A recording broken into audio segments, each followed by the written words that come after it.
No, you just push it like further back in the corner so we can get. Yeah. Oh, it went live already. Say something. I pressed live already on XX. Oh, shalom. We're live already? Okay, we're setting up from Tobago. So glad to be here with everyone. And we have had absolute marvelous time this week hanging out in Tobago. And we had some lessons that already went forth today. And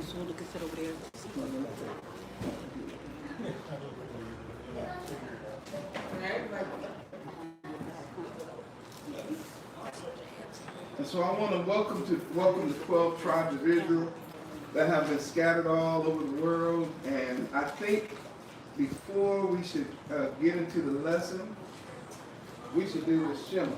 So those of you who got the guitars, I need that y'all get that A minor. Come on up here to the front, sit in front of the pew. Here you go. Let the world know we're here together, and I got the. Now, do y'all know it? Because we sing it a lot online, so everybody in the room, I hope you know it, and those that are at home, we are coming live. And it's amazing that we're live from the island of Tobago and the country of Trinidad and Tobago on this Shabbat. So, A minor, yeah. A minor, here we go.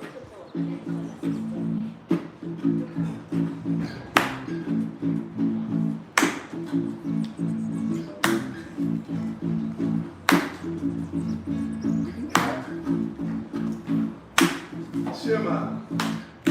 Shema Israel, Yahuwah Elohim, Yahuwah Echad. Again. Shema Israel, Yahuwah Elohim, Yahuwah.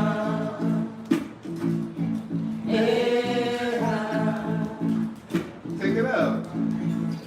Shema Israel, Yahuwah Elohim, Yahuwah Echad. Call and response. Here we go. Shema Israel, Shema Israel, Shema Israel. Again. Shema Israel, Shema Israel, Shema Israel. Take it up. Shema Israel, Yahuwah Elohim, Yahuwah Echad. Last time, we can call and response. Shema Israel, Shema Israel, Shema Israel. Hallelujah. Hallelujah. Once again, we are keeping the feast of dedication here on the island. And those of you who've been praying for us, we are going live and we get a chance to do this. You've been praying that we could upload. We've been taking a lot of videos, a lot of pictures. This is probably my 5th time officially teaching, 4th or 5th time officially doing something, but unofficially we've been holding studies and lessons and discussions all week since we got here. And we had a chance to examine while we were here the working of the tabernacle, the building of the tabernacle. We broke down all the different parts of the tabernacle. We compared the tabernacle to the actual temple, and we saw how the two compared. The building of the Temple of Solomon, that was a temple, and then of course we compared that to the original tabernacle that Yah had made or had designed And we saw, because we've been dealing with this all week, we've been dealing with this, we saw how there were pluses and minuses. And we also been discussing how the king and the temple run parallel. The same warning that came to the king, that if he forsook Yah, he will be cut off from his generation. It was the same instruction that came from Yah concerning the temple made by man, that if you pollute it, I will tear it down and I will cut it off. And so we got a chance to do some deep study on that this week, and I really wish we could have got all those studies uploaded online, but for those of you who support the work, you know how it is. We've just been trying to do what we can, but today, Hula taught the lesson for the women's class, and they used my camera for backup, just in case it didn't go, but it went up. So my lesson did not get recorded that I taught the men, but we will be redoing that lesson later on tonight, hopefully, and we can have that live so you all can see what we've been doing. But Yah has really, honestly, been blessing us. So, what I want to do is, today, I want to look at this idea of rededication, or dedication in the first place. What it means to be dedicated, or what it means to rededicate, in this case, the temple, or what we're going to discover is a house. All right? So the very first thing I want to lay out, or I'll ask the question, because some of you all study Hebrew. Give me one of the words used for temple in Hebrew. Does anybody know one of the Hebrew words for temple? Anybody in the room? Yeah. That's one. Okay. Okay, good job. Mm-hmm. The other one? Hekal. So you got Hekal and you have Bet. Mm-hmm. Hekal really is not purely Hebrew. Hekal really is a mixture. You know how they say there's some Aramaic in our Hebrew language? Mm-hmm. This is one of those cases. And the word there has to do with a palace. And so you really don't see in Hebrew our structure called a palace. That is a translator who called it a temple. The very first time we see David talking about a temple in English, he used the word Bet in Hebrew. So he was building a house. Did you get it? Mm-hmm. He was building a house for Yah, not a palace for Yah. Did you get that? Yeah. In his mind, he was in a house, Mm-hmm. chilling. Okay, let us open our Bibles to 2 Chronicles chapter 5. 2 Chronicles chapter 5, tremendous passage, talking about dedication today. Now you all know how we do this. You gotta roll with me, right? You don't make me do all the work. Y'all read it, study it with me. 2 Chronicles chapter 5. Oh wait. Hold on. I want to back up. I want to back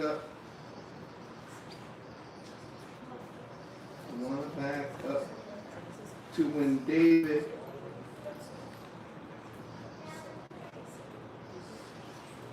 I want to back up to when David actually, when he was thinking about building it. I think that's in Samuel. Yeah, 2 Samuel. 2 Samuel 7.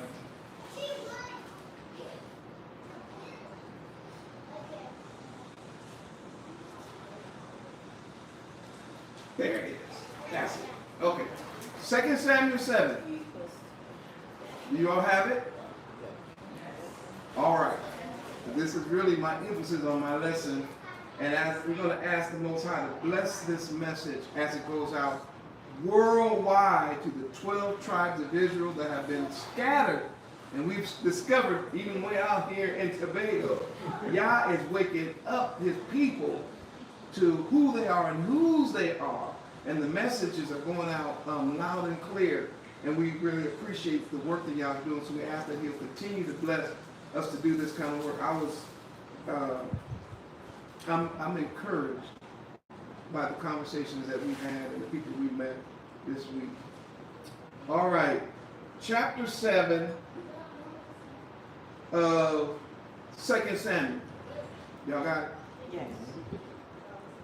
And it came to pass when the king, y'all see it? Did what? Sat. Come on. Where? Sat in his house. It came a time when the king was sitting in his house. So the king had a palace. He had a house. It was the king's house. So the background of this is King Dawid in Lyman. Oh, yes. Yes. Yeah, we learned about Lyman when we got to the island. And I said, man, what are those people doing? And they said Lyman. I said, what is that? I thought they said lemon at first. They said, no, liming. And I said, what is that? And they said, chilling. They just relaxing. Yeah. We had no idea that Lyman is a way of life here. Yes. That's what they do. I mean, even the dogs, when they bark slow. Yeah.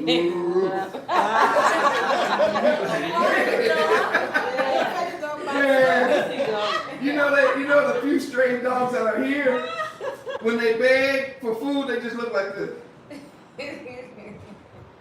Yeah. That's it. Other than that, if you don't give them nothing, they be like, somebody else will come by. Yeah. I'm good, man. This, first of all, I love Tobago. Yeah. Oh my goodness, I love it out here. It's just Beautiful. absolutely gorgeous. And like I said earlier in my introduction, the conversations that we've had here, and the relationships that we've had here, and the time that we had here was one of the highlights of our mission, especially as the art. It's been incredible. But anyway, David is in his own house. All right, and what does it say?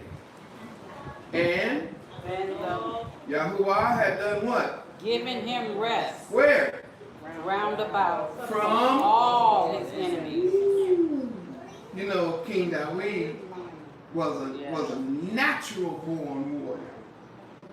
When he was a boy, he was killing lions and killing bears. Yeah. As a teenager, he was knocking over giants and lopping off heads, right? But it came a time toward the end of his life that pretty much there wasn't no more battles because Yah at this time had subdued all the kings around, all the enemies, the kingdoms around him, and he had rest from his enemies, that he's just chilling. And look what he's thinking about. All right, verse 2. Come on, that the king said unto Nathan. the prophet. You know, Samuel has died. Nathan has taken his place. All right, come on. See now, I dwell in a house of cedar, but the ark of Elohim dwell within curtains. He was like, man, I really got a nice crib. And I'm walled in with cedar wood. And I'm over here just relaxing, and the ark of Yah is only wrapped with them linen curtains. Now remember, when we did the actual study, for those of you who are watching me online, for 2 nights or 3 nights, we showed videos here of the actual building and construction of the temple. And we showed those linen, the linen walls that surrounded the actual temple so the people in the room know what it looks like. So that's what he was thinking about. The temple was the rooms, the 2 rooms, and then inside the rooms was the ark. And what he was saying was, that is outside in the elements while I'm inside chilling. And in his mind, in his heart, it wasn't right. Mm-hmm. He said, no, that should be in a house like me.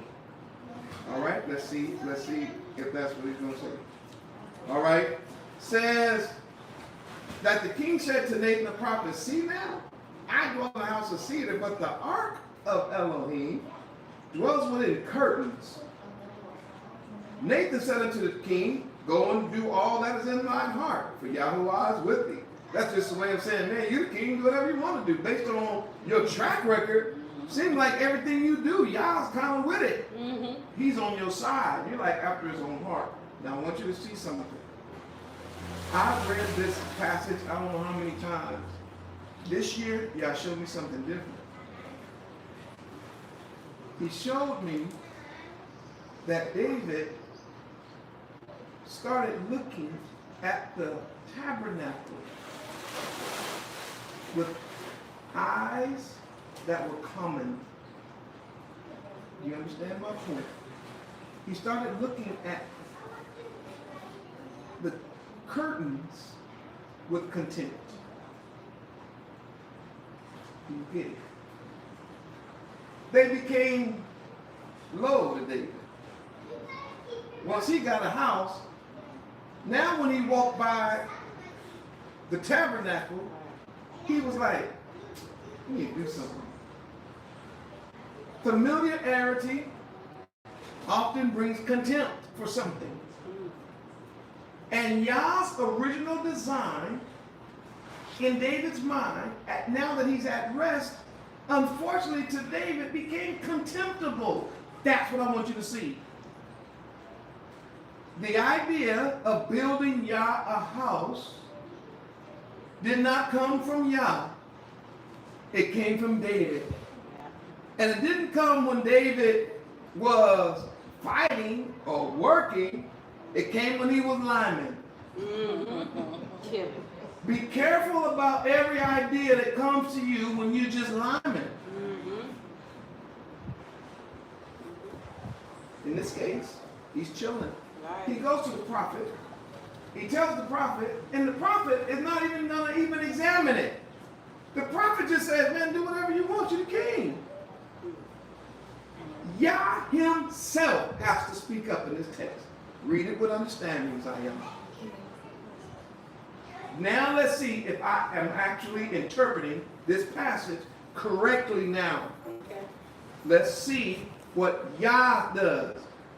And Nathan said to the king, verse 3, do all that's in thine heart, for Yahuwah is with thee. And it came to pass that night, that the word of Yah came to Nathan. Nathan, you're supposed to be waiting until I talk to you before you give advice to the king. You just told him, I said, okay. Mm-hmm. All right, what did it say? Go tell my servant David, thus say Yahuwah, shall you build me a house to live in? Mm-hmm. Like, You think you could do that's that? funny. Mm-hmm. No, I built your house. Now you now look at, I've set you up as king. I've subdued all your enemies. Now you all children in the house. Now you're looking back at the house that you came from. That was your big strength and help. And it's in contempt to you. You're like, we got to do something. Do you see my picture? You see my point? So when Yah comes to him, watch what he says to him. It's as clear as day. He says, tell my servant David, shalt thou build a house for me? A house for me to dwell in, question mark. Whereas I have not dwelled in any house since the time that I brought up the children of Israel out of Egypt, even unto this day, but have walked in a tent and in a tabernacle. The success that you're experiencing right now, David, the fact that you can line The fact that you are now chilling in your house is because of how I set this thing up. So watch the text. Yah is really trying to say, I can see an emphasis switch.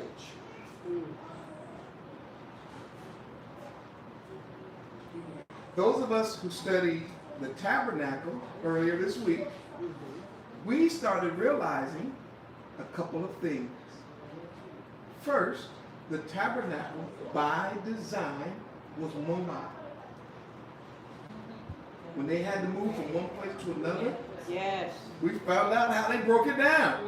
We first found out how they put it together and how they could simply just unhook this, move this, pull this over, lean it over, boop, boop, take them curtains, roll them up. We saw it. We watched it. You're like, oh, so yeah, at this particular time, he was like, this is the way it's supposed to be. So that wherever y'all go, I'm going with you. So if you end up building a temple, you're going to become stationary. Even the mindset, tent versus house, means temporary versus permanent. And may I submit to those of you who ain't going to make it to the end of this video, David, our king, is jumping the gun. Yah does have for us an eternal dwelling, but it ain't here.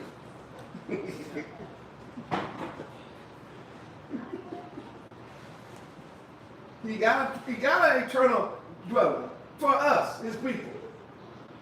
Now, I'm not through with this, dealing with this 2 Samuel. Watch this.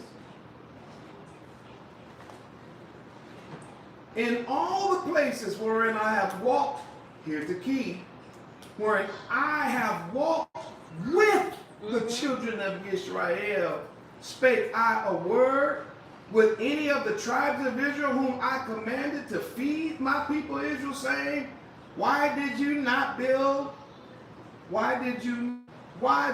not a house of, slow down, show that. Why build ye not me a house of cedar?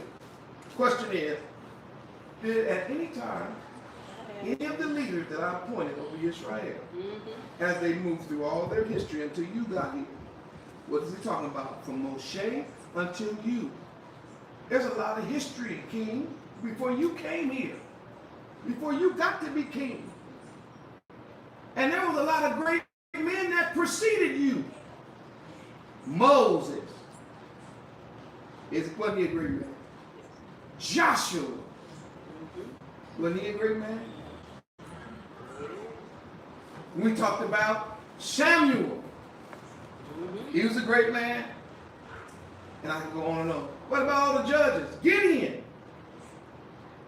He defeated the Philistines. Samson. How were all these men were great men of valor? What? Did I ask any of them to build me a house? Did I tell them, hey, you know what? Y'all cold-blooded got me out here in this tent. And y'all ain't not money like that. I ain't never, in other words, that's not been my emphasis. But everywhere they went, I went. Second thing we noticed was the appeal of the temple, the appeal of the tabernacle was not the outside. It was what was inside. That Yah had the most precious of the tabernacle, right? In the innermost parts of the tabernacle. From the outside, you couldn't see it. From the outside, it was just like David said, it just looked like white linen curtains.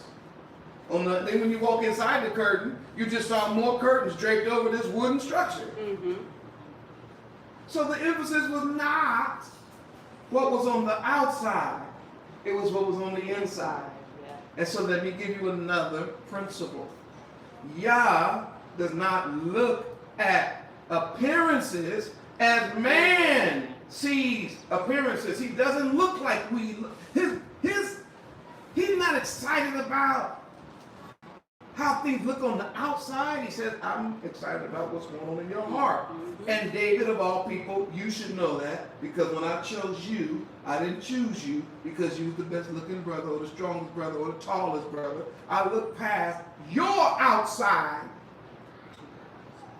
and saw your heart. So what was the heart of the tabernacle that Yah was interested in? It was the holies of holies. It was the holy place where his Torah was encased, his instructions to Israel were encased in a golden box with the mercy seat. And then he had his bowl of washing, his menorah for light, and his altar of sacrifice. That's what was important to Yah. But David's kicking back, looking at how fancy the houses are going up in the hood, and he's like, man, look at Yah. But Yah has to remind him, I don't need that to do my work. All right. Now, he's going to, I jumped the gun. He's going to rehearse this to David. Listen what he tells him. He said, now therefore, so shalt thou say unto, wait. Hold on. Verse 7. Oh yeah. He said, now tell David this too. Thus said Yahweh of armies, I took you from the sheepcote, from following the sheep to be ruler over my people Israel. Watch this. And I was with thee wheresoever thou went. You see the Bible? You see it now? So I wanted to show you that, but I was going to use this verse to launch into it. He was like, King, I was with you, David. I was with you, man. When you was just a shepherd, did you lack anything is what he was saying. Like, why are you trying to change something I'm setting up? Because it's working. It's functional. And that's what I'm after. I'm after function before form. I want the function of it first, then the form. Now what you're going to see in Solomon's rebuilding of the temple, which I'm not going to do that all today because of time, you're going to see him also deal with that, with Solomon, with his, what is that word when you, woo! That's an understatement. Eccentric? Oh. Solomon's like, oh, you gonna let me build it? Yeah, make sure this is there. But you really gonna let me like, because when I get through with it, You'll have all the bling bling. woo! People gonna be coming from all over. Like, ain't nobody come to see this tent. But let me get a hold of all that equipment and all them tools and all of these people and all of this stuff. Well, you ain't seen nothing. So where was it? It was going to be. It was going to be on the parents. And before y'all start writing me letters and try to tell me that's not true, you watch how everybody starts to come to see it after that, and watch how at the end it's still looking pretty. At the end of Solomon's life, it's still looking pretty on the outside, on the inside. Asteroid, Baal, Moloch stars, I could go on and on. Until then, as long as it was a tabernacle, it was only the things in that tabernacle that Yah put there. You get the picture. All right. So we see then that Yah is reminding King David, I don't need a temple. I don't need a physical structure the way you think I need to accomplish my work. But he does give him, I guess, not a kudos, but you know how you give a guy a look. He said, but it was cool that it was in your heart. The fact that when you're lineman, you was thinking about me. Because most of us, when we linemen, we got our mind on everything but Yah. Right. Matter of fact, most of us linemen to get away from Yah. He was like, the fact that it was even in your heart, I like that. All right. So I'm going to have to move from here. Let me see. More I'll point there, please. Oh. No, I can't move yet. I cannot move yet. He says, And I was with you wherever you went, and have cut off all your enemies out of thy sight. He's really saying, I did all this with the tabernacle. And have made thee a great name, like unto the name of the great men that are in the earth. Moreover, I will appoint a place for my people Israel, and will plant them, that they may dwell in a place of their own, and here it is, move no more. Neither shall the children of wickedness afflict them any more as before time. That's prophetic, by the way. Don't have time to deal with that, but that goes deep. And as since the time that I commanded the judges to be over my people Israel, and have caused these to rest from all thine enemies, also Yahuwah telleth thee that he will make thee an house. Whoa, whoa. David said, I want to make a house. Yah turns back around and tells the prophet, no, tell David, I'm going to make him a house.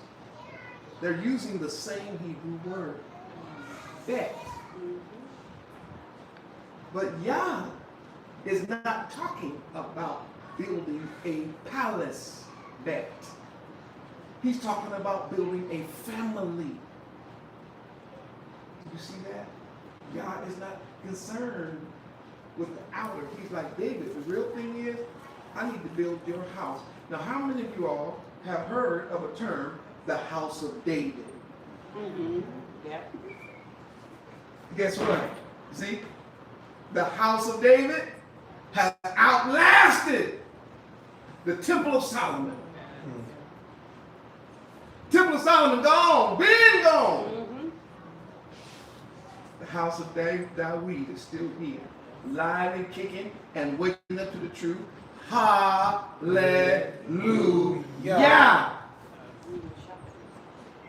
He said, what I will do is make you a house. I'm going to make you a house. The house will be called the house of David. When our king shows up on the scene,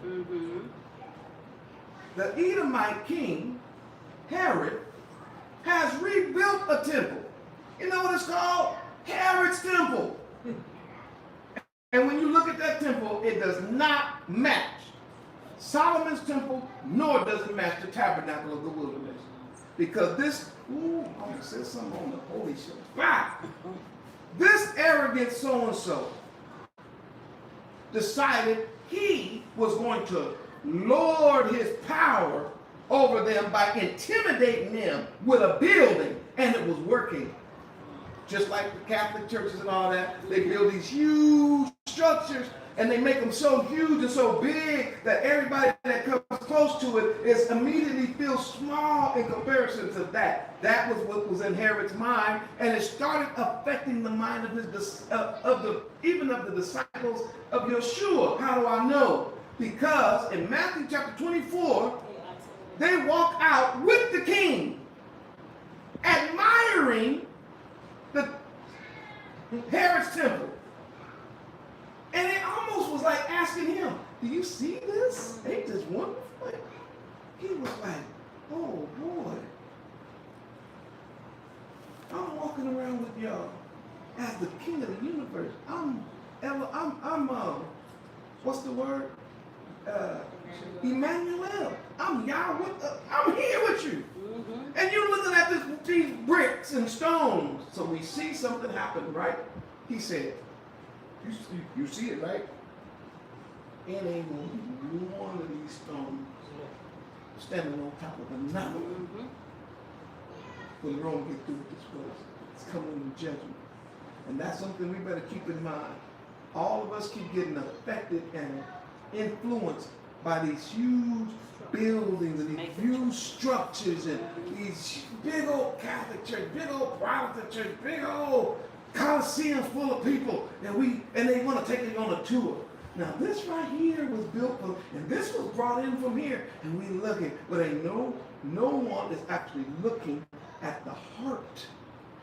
Where is the heart? They don't care. As long as there's money, as long as there's beauty, as long as there's wealth, they want to be a part. Yeshua was like, no, I'm tearing it down to the ground. It'll be level. That's why I tell people that Welling Wall that's in Jerusalem right now Mhm. is not a part of Solomon's temple. Y'all need to let that go. Okay. It was level, not my words. But David's house, you got it now, right? It's still standing. Mhm. That's us. All right, now watch this. Yeah, here it is. In verse 12. And when thy days be fulfilled, and thou shalt sleep with thy fathers, I will set up thy seed after thee, which shall proceed out of thy bowels, and I will establish his kingdom. Two levels of interpretation. I don't want to get into that right now. But while this did speak of Solomon, it's not speaking of the ultimate king that will reign forever, Yahushua. Solomon is not Yahushua. This speaks of Solomon, but it goes deeper than that. To our king, that there will be no kings after him. He will be established as king forever. That's the whole point of this passage, is to say that when we read the New Testament, remember when you found out that Mary and Joseph went to Bethlehem during the census because they were of the household and lineage of David. Okay, but he said, I promise you though, if you act a fool though, I'm gonna have to take you out. Now, when we go over, he said, but I'm gonna keep a remnant. I like you. But when we go over to 2 Chronicles, all right, now let's get to that 2 Chronicles to look at this house.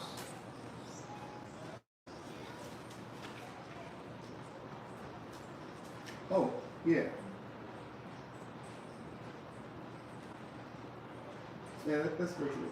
Let's go to 2 Chronicles, chapter 2.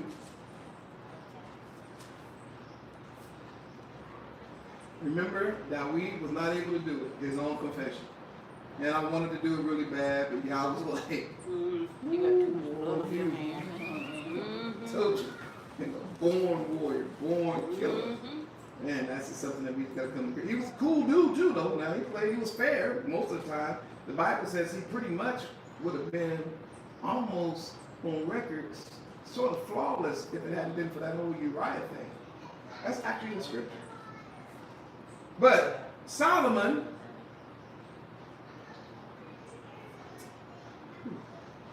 chapter 2 of 2 Chronicles, was determined to build, and Solomon determined to build a house for the name of Yahuwah, a house for his kingdom.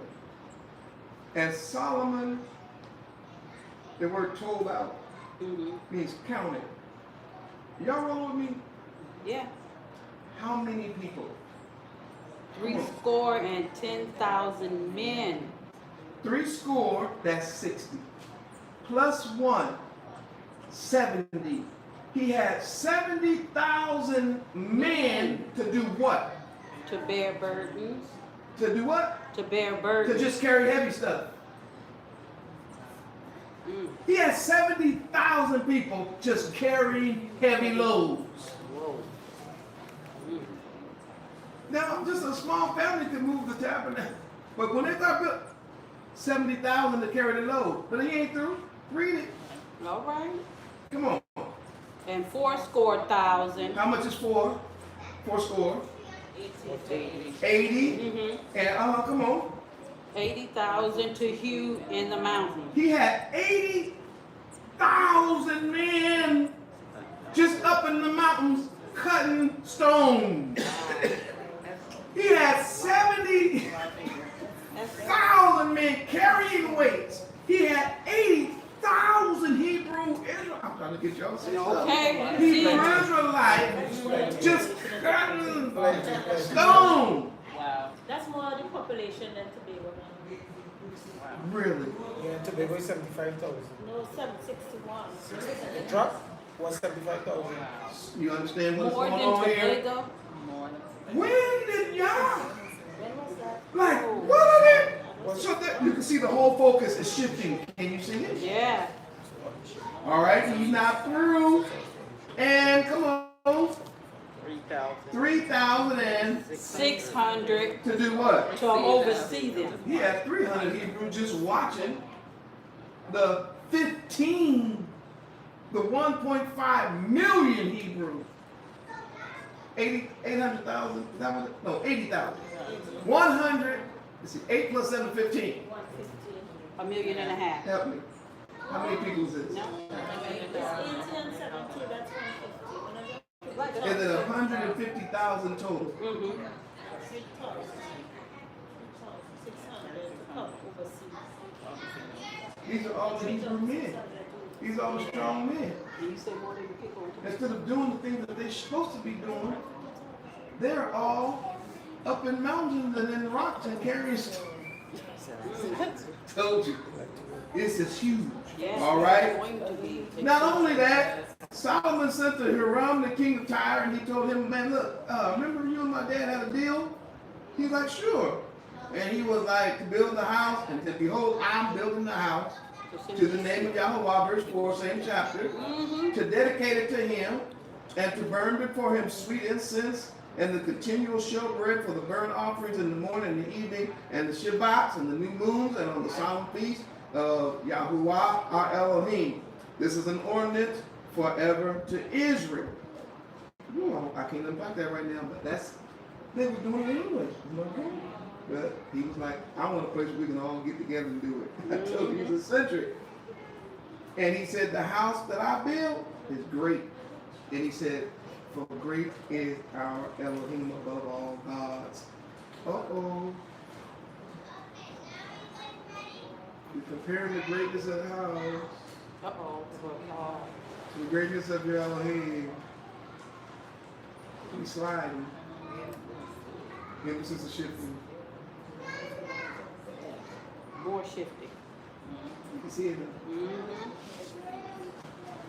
My house is better than your house because my God is bigger than your God. Mm-hmm. Comparison. You see it, right? And then he said, and I'm the one to do it. He's like, I'm trying to show y'all I'm about to do something you ain't never seen before. Now, if I had time, I would read to you how much wood, gold, bronze, the men that had the crafts. Then he not only told them how to do it, he built that alongside of building his own house. Mm-hmm. And it was a thing of beauty. Oh my goodness. Nothing was like unto that house. Gives you the weights and the sizes and how much gold. In chapter 3 toward the end, talks about the construction of the cherubim, the pillars. Talks about in chapter 4, the altar, brass, molten seed. Remember they used to just have a bowl to wash before they went in? Oh, that little thing. That ain't gonna get it. He made a sea so big, 2,000 baths of water could fit in one container. They called it a sea. And he made 12 oxen of brass, huge, to sit the thing on, and he had them all facing 3 toward the east, 3 to the west, 3 to the north, 3 to the south, to represent the 12 tribes of Israel. I said, whoa, Yeah, that was eccentric. He is, oh my Very goodness eccentric. gracious. Yeah. It says, oh yeah, verse 3, with a similitude of oxen to compass about a row. 2 rows of oxen were cast. When it was cast, they stood up. It stood up upon 12 oxen, 3 looking to the north, verse 4. 3 looking to the west, 3 looking toward the south, and 3 looking toward the east. And the sea was set upon them, and all their hinder parts were inward, and the thickness of it was a hand's breadth. The thickness of the metal going around was as wide as your hand. Not no thin little bowl, no. Hand's breadth was That's the how thick thickness like of it. that. That was strong. He was off. He was off. He made lavers of gold. He made candlesticks of gold. Put them in the temple. 5 on the right and 5. That's the menorah. He also made 10 tables and placed them in the temple. 5 on the right and 5 on the left hand side, and made 100 basins of gold. Furthermore, he made the court of the priests and the great court and the doors of the court, and overlaid them with brass. And he set the sea on the right side, and he set the sea on the right side of the east end over the south. And it talks about this guy Hiram, who made pots and shovels and bases, and it goes on and on. You can just read it. Matter of fact, when he finished making the inside of the temple, he overlaid it with gold, and then he walked out and looked back in and said, "Man, put some gold on the floor."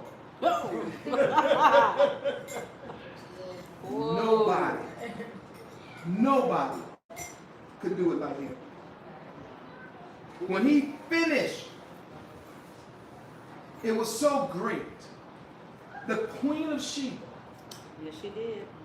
by word of mouth, was like, "You gotta go see it." Go check this out. And the record is, when she went to go see it, bringing the gold and silver and spices and stuff to give to the king, Yes, yeah. it was almost like the king was like, "Oh, that's cute." She brought a lot of stuff with her. But she said when she saw how people stood at attention and how everybody was happy, and then when she went to talk to him, man, he started spitting that Hebrew talk to her, and that wisdom started rolling over his lips, man. She was getting on. Yes, she did. Gushy, man. Said that when she observed how he walked up the stairs just to sit down to talk to her, she said, "Oh, This here, here. This one here. They said it was fanning her like this. Queen.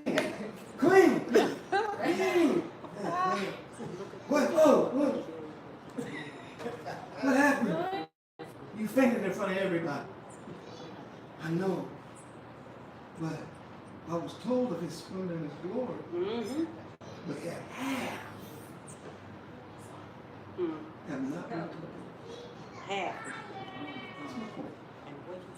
It was fantastic, and it was attractive, and it drew a lot of people. On the way out, he gave her gifts. And then read the Bible. I don't have time to do it today. He gives her of his royal bounty, which means he impregnated her. She went home and gave birth to one of Solomon's sons. That's why that's where the tradition is in now, where people have looked through the Ethiopian lineage and was able to prove their connection with King Solomon. Now you got to do a study. All right, so this is the most fantastic temple, in my opinion, that the world had ever seen up until then. Okay, so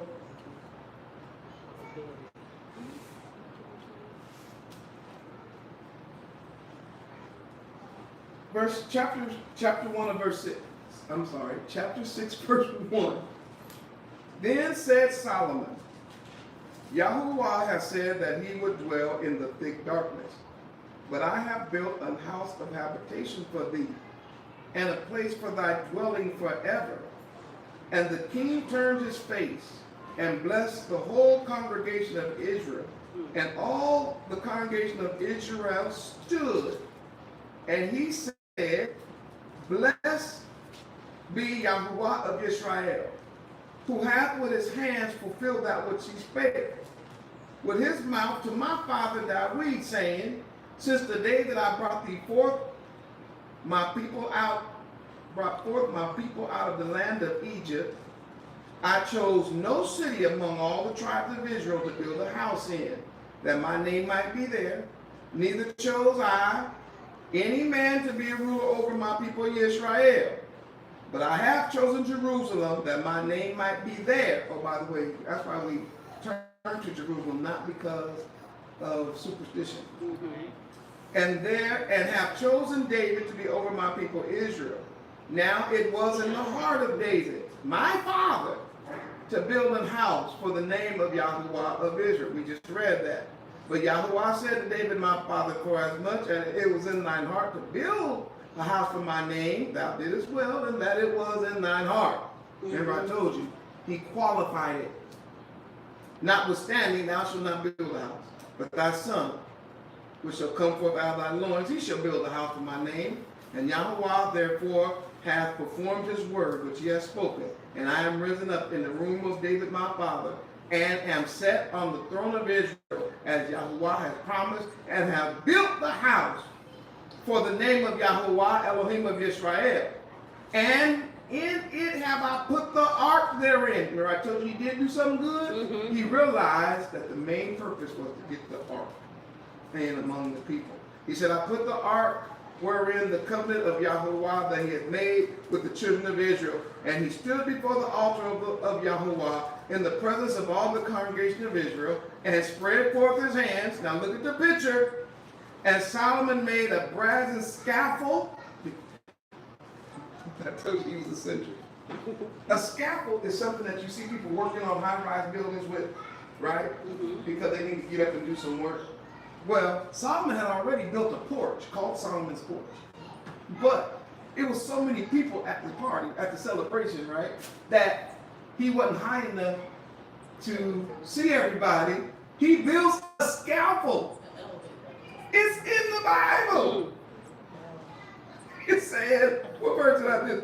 He built a brass scaffold of 5 cubits long and 5 cubits broad. So we know that a cubit is about 1.5 feet.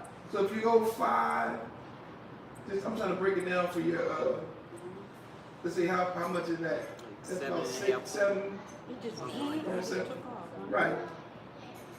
And they say, and had set it in the midst of the court. And upon it, what did he do? He stood on it. He stood. Sea of people. King Solomon standing on it. Everybody's around him. Then he kneels down. Look at how elaborate this is. He kneels, it says, down on his knees before the congregation of Israel, stretched forth his hands toward heaven. This is the king on his knees So everybody can see him. towards heaven. And listen to this prayer. Y'all ready for it? He's praying to the nation. I'm telling you, Solomon started out, he was eccentric, but he started off with a good heart. That's what he says. O Yahuwah Elohim of Yisrael, there is no El like thee in all heaven, nor in the earth, which keepeth covenant and showeth mercy unto thy servants that walk before thee with all thy heart, which hath kept with thy servant David, my father, that which thou promised him, and speaketh with thy mouth, and hast fulfilled it with thine hand, as it is this day. Can you see him praying? Now therefore, O Yah, Elohim of Yisrael, keep with thy servant David, my father, that which thou hast promised him, saying, there shall not fail thee a man in my sight to sit upon the throne of Israel, yet, so that thy children take heed to their way to walk in my laws, as thou hast walked before me. Now then, O Yah, Elohim of Israel, let thy word be verified which thou hast spoken to thy servant David. But will Yah in very deed dwell with men on the earth? Behold, heaven and the heavens of heavens cannot contain thee. How much less this house which I built? I like that. He know now about that. He said, I know this is the most fantastic structure on planet Earth, but even this can't hold it. This can't. That thine eyes may be open. Oh, it says, have respect therefore to the prayer of thy servant and to his supplication. O Yah, my Elohim, hearken unto the cry and the prayer which thy servant prayed before thee, that thine eyes may be open upon this house day and night, upon the place whereof thou hast said that thou wouldst put thy name there, to hearken unto the prayer which thy servant prayeth toward this place. Hearken therefore unto the supplication of thy servant and of the people Yisrael, which they shall make toward this place. Hear thou from thy dwelling place. See, he knows. Even from Shamayim. When thou hearest, this is what he's asking, forgive. Now listen to the prayer. If a man sin against his neighbor, and an oath be laid upon him to make him swear, and the oath come before thine altar in this house, then hear thou from heaven, and do, and judge thy servants, by requiting the wicked, by recompensing the way upon his own head, and by justifying the righteous, by giving him according to his righteousness. What a prayer, ain't it? He talking. If thy people Israel be put to the worst before the enemy, because they have sinned against thee, and shall return and confess thy name and pray and make supplication before this house, then hear thou from the heavens and forgive the sins of thy people Israel, and bring them again to the land which thou hast given them with their fathers. And when the heavens is shut up and there is no rain, because they have sinned against thee, and if they pray toward this place and confess thy name, and turn from their sin when thou doest afflict them, then hear thou from heaven, forgive the sins of thy servants and of the people of Israel, when thou hast taught them what? The good way, the functional way, wherein they should walk, and send rain upon thy land, which thou hast given thy people for an inheritance. If the earth be dirt in the land, and there be pestilence, if there be blasting or mildew or locusts or caterpillars, if the enemy besiege them in the cities in their land, whatsoever sore or whatsoever sickness there be, then what prayer or supplication whatsoever shall be made of any man or of all thy people Israel, when every one shall know his own source, his own grief, and shall spread forth his hands in this house, what? Then hear from heaven thy dwelling place, and forgive, and render unto every man according to his ways, whose heart thou knowest. For only thou knowest the hearts of the children of men, that they may fear thee, to walk in thy ways, so long as they live in the land which thou hast given them. That's one reason why we're diseased. Moreover, concerning the stranger, which is not of thy people Israel, but is come from a far country, for thy great name's sake, and thy mighty hand, and thy stretched out arm. If they come and pray in this house, wait a minute. You gonna look at the enemy? I thought Israelites was on the street corners talking about can't nobody get in but us. Solomon said, man, what are you talking about? People are going to come from all over when they hear about what's going on here. Then hear thou from heaven, even thy dwelling place, and do according to all that the stranger calleth for thee, that all the people of the earth may know thy name, and fear thee, as doth thy people Yisrael, and may know that this house which I have built is called by thy name. I ain't done. And if the people go to war, he covering every base, ain't he? Yes, he is. If the people go out to war against their enemies by the way that thou shalt send them, and they pray unto thee toward this city which thou hast chosen, and the house which I have built for thy name, then hear from the heavens their prayer, their supplication, and maintain their cause. If they sin against thee, for there is no man who sinneth not, and thou be angry with them, and deliver them over before their enemies, and they be carried away captives, watch this, unto a land afar off or near. Didn't we get carried off? And are we scattered far and near? Yes. Yet if they bethink themselves in the land, whether they are carried captive, and turn and pray unto thee in the land of their captivity. Haven't you heard people say, say, well, we ain't connected, so we ain't got no way of getting. No! He said, even at any time, they snap out of it. Even if they don't get back to the Holy Land. And they're in the land of their captivity, and they pray, and they confess, saying what? We have Have sinned. sinned and done amiss and have dealt wickedly. If they return to thee with all thine heart and with all thy soul in the land of their captivity, whether they have carried themselves captive and prayed toward their land which thou hast given their fathers, toward the city which thou hast chosen, and toward the house which I have built for thy name, then hear thou from the heavens, even thy dwelling place, their prayers and their supplications, and maintain their cause, and forgive thy people which have sinned against thee.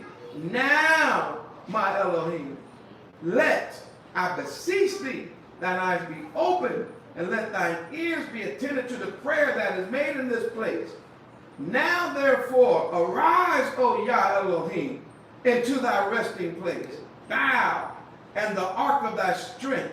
Let thy priest, O Yah, be clothed with salvation, and let thy saints rejoice in goodness. He closes his prayer now. O Yahuwah Elohim, turn not away thy face, the face of thine anointed. Remember the mercies of David, thy servant. What a prayer. He did it on his knees with his hands up. And guess what? That prayer came from his heart. Verse chapter 7. Now when Solomon had made an end of praying, talk back to me. What happened? The fire came down From where? from Shamaim That's and Bible. consumed. That's the Bible. When's the last time you heard a Hebrew pray? And at the end of his prayer, fire shoot down from heaven. Ooh. And consumed. I'm trying to tell you. It says, consume the burnt offerings and sacrifices, and the glory of Yah filled the house. Oh, we see something. Yah's too big for the house. But the weight of Yah, the glory of Yah, fills the house. So, even though this is David's idea, Yah is saying, all right, I like what you're doing. I like that prayer you prayed. I like how you're setting things up in order. I'm going to confirm it. Watch the text. And the priest couldn't enter into the house of Yah. Why? Because the glory of Yahuwah had filled the house. They were trying to keep going with the sacrifices. Man, we ain't going in there. It's too hot. And when all the children of Israel saw how the fire came down, because remember, the altar sent the fire up. We saw that the huge altar of sacrifice that he made was sending fire up. As a matter of fact, another passage said that with that big old altar he made, it still wasn't enough to burn all of the sacrifices that came in. He had to build other altars. But here we saw fire come down. Our ancestors saw it. And the glory of Yahweh was upon the house. They bowed themselves to their face to the ground on the pavement and worship and praise Yahweh, saying, for he is good, his mercy endureth forever. You don't see them becoming arrogant in the presence of Yah, do you? No. When that fire fell from heaven, they fell on their faces on the pavement. Not my words. Then the king and all the people offered sacrifices, and King Solomon offered a sacrifice of, let's read this. Y'all not going to believe this. You're not going to believe our culture, our people had this kind of wealth. His offering was getting ready to get burned up. 22,000 oxen. One ox can feed a family for over a year. He killed 22,000 in one day. Wait a minute. 120,000 sheep. So the king had all the people dedicated. So the king and all the people dedicated the house of Yah. That's my message. It's the dedication. Mm-hmm. This is where we see it. This is how it was done. And the priests waited on their offices. The Levites also with instruments of music. They were singing. They were playing, which King David had made to praise Yah, because his mercy endured forever. When David praised by their ministry, and the priest sounded the trumpet before them, and all of Israel stood. And Solomon hollowed the middle of the court that was before the house of Yahuwah.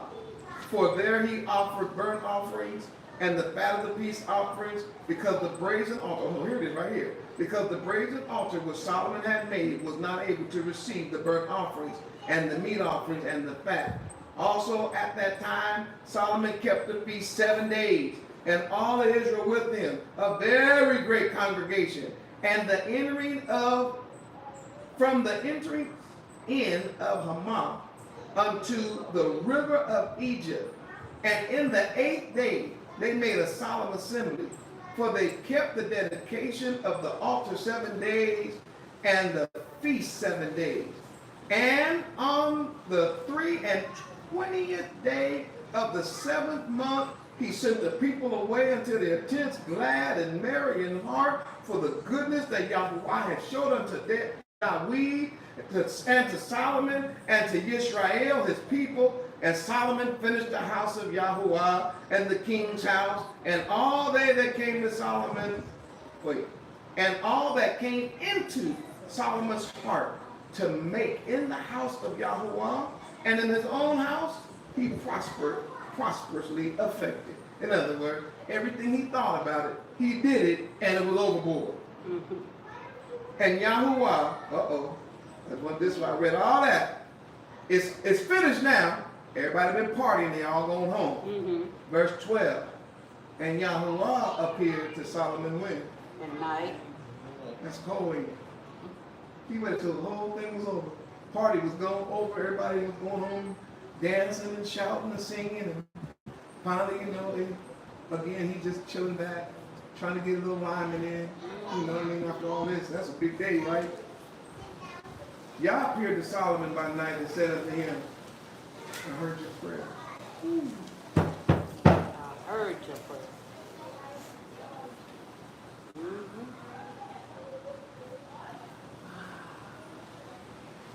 Yes, everything that he did. I was listening.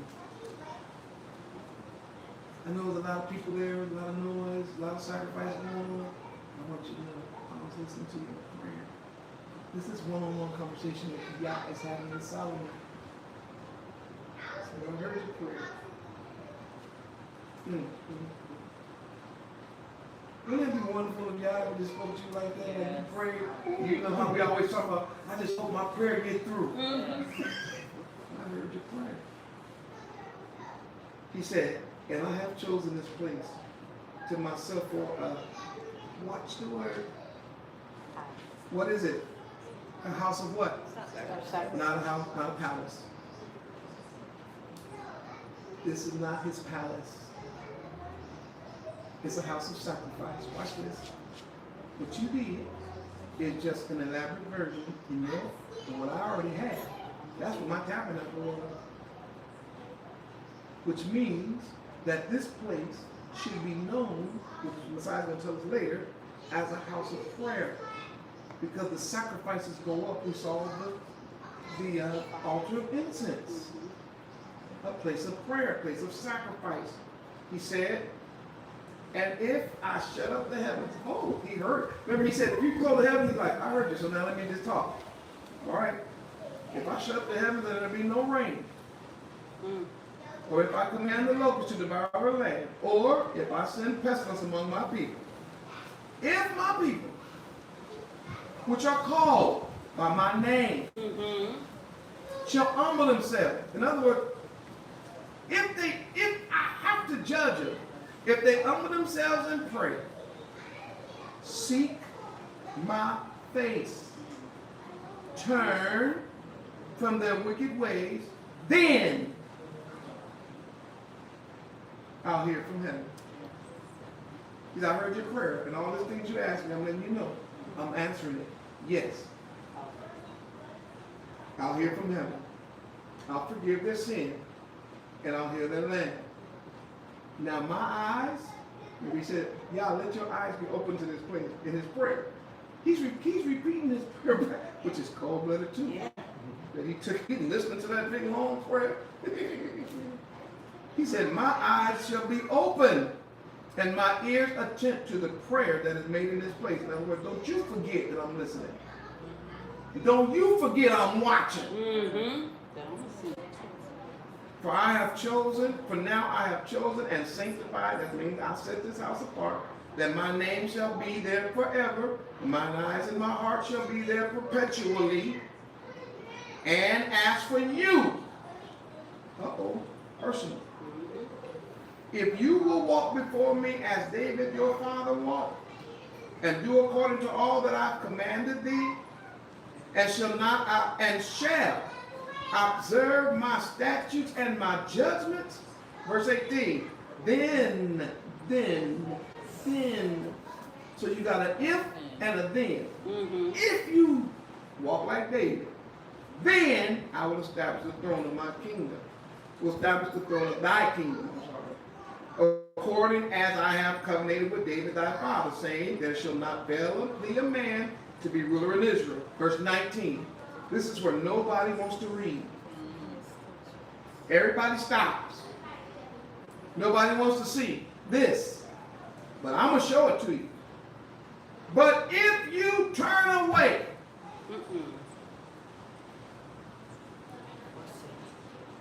and forsake my statutes. Oh, boy. I heard you, man. Big old party, man. Yeah, now it's just me and you. Please hear me. If you turn away and stop keeping my statutes and my commandments, which I set before you, and shall go and serve other gods and worship them, then I will pluck them up by the roots. I'll establish people here. I'll forgive them out here. But I promise you, go straight.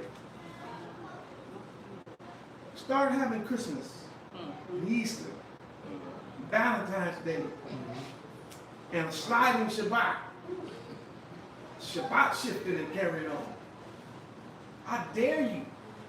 Don't you do, I'm promising you something. I'm promising you start doing this whole getting down with these other gods and changing my laws and my commandments and my statutes. Watch this. I will pluck them up by the roots out of my land, which I gave them. And, come on. This house. And this house.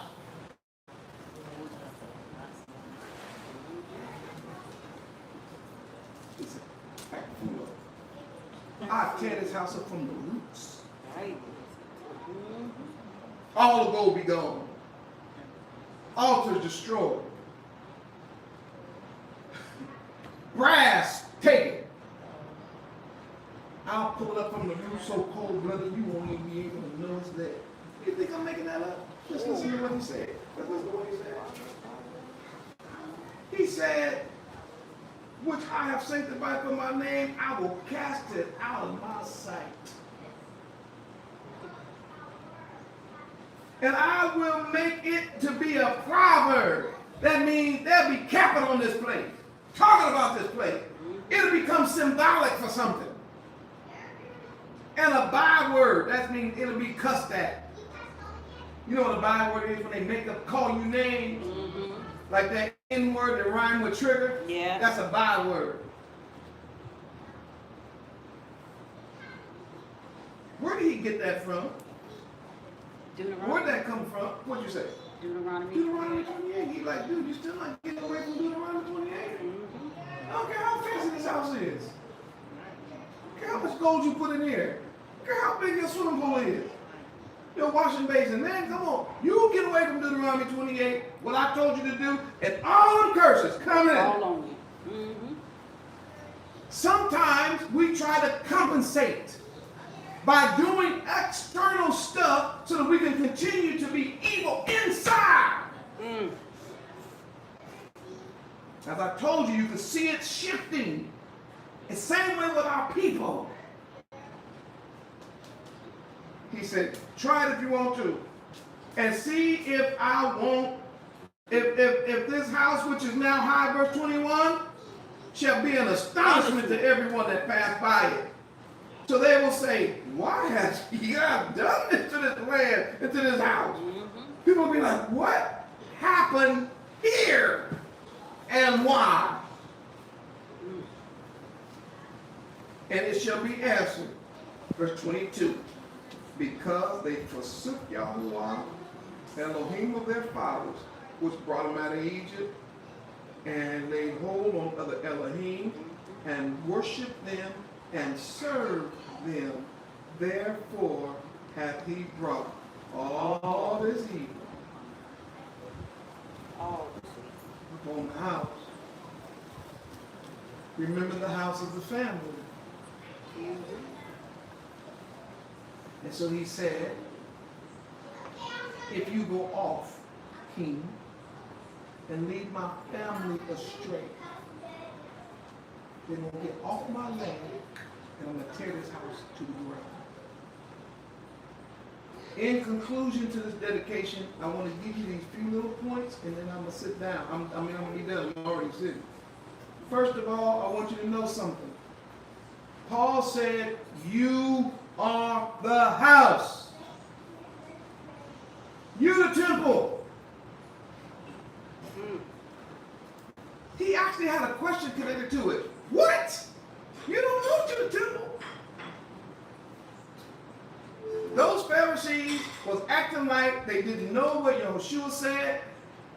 When he told them, they said, give us a sign. He said, destroy this temple, and in 3 days I'll raise it up again. And they act like he was talking about that building. They knew good and well he wasn't talking about no building. They knew he was talking about himself. Why? Because the same word for temple is the house, and the Bet represents the family. When they got ready to lie on him, remember at the crucifixion? He was trying to tell everybody, man, it ain't about this building. It's about following Yah. They didn't want him. What happened in 70 AD based on your world history?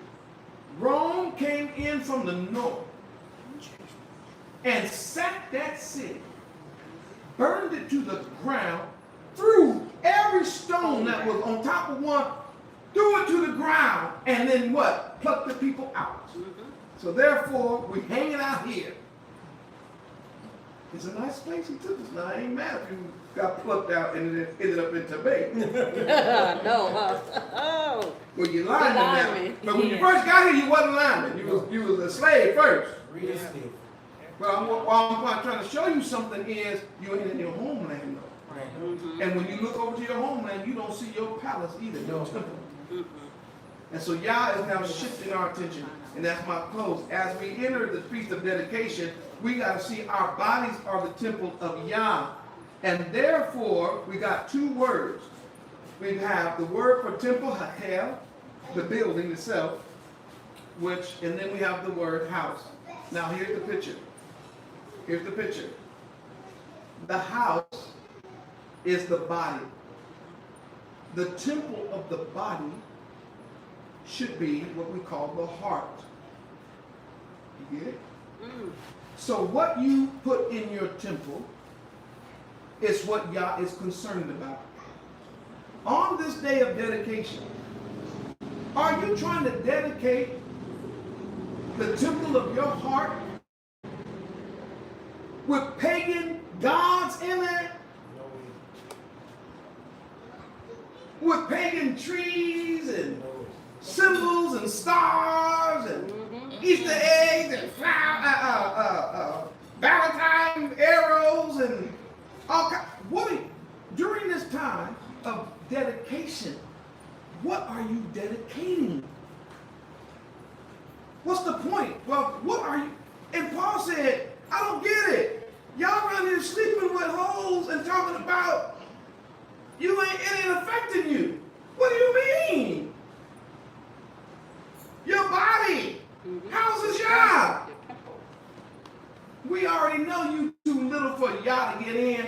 ain't talking about it like that. We're talking about his presence.